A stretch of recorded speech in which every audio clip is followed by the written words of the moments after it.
Bonjour, c'est le journal anonyme.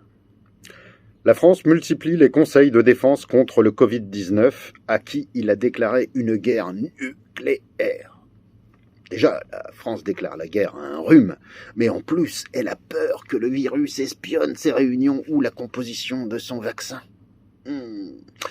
Et que cela n'engendre donc un problème de sécurité nationale, car je vous le rappelle, et ce n'est pas une fake news, l'État tient bel et bien des réunions secrètes pour faire de la santé publique.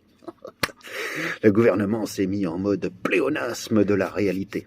D'ailleurs, il veut vacciner tous les gens, tous les 4 mois, contre eux-mêmes et pour les autres. Bon, on est là sur du haut niveau de conseil de défense. Ok, bon, les mecs, ils ont des chauffeurs et des foulards qui volent dans le vent quand on les filme. Mais franchement, la quiche Lorraine aurait peut-être mieux fait sur le terrain.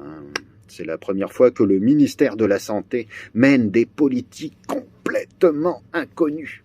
Tu m'étonnes, ils ont claqué le budget du gouvernement en conseil.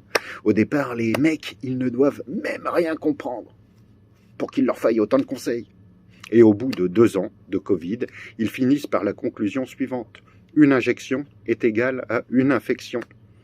Nous n'avons pas la composition de l'injection, mais en étudiant l'infection, on a enfin une réponse. Il est temps de vous donner en exclusivité la composition, non pas du vaccin, mais du Conseil national de défense.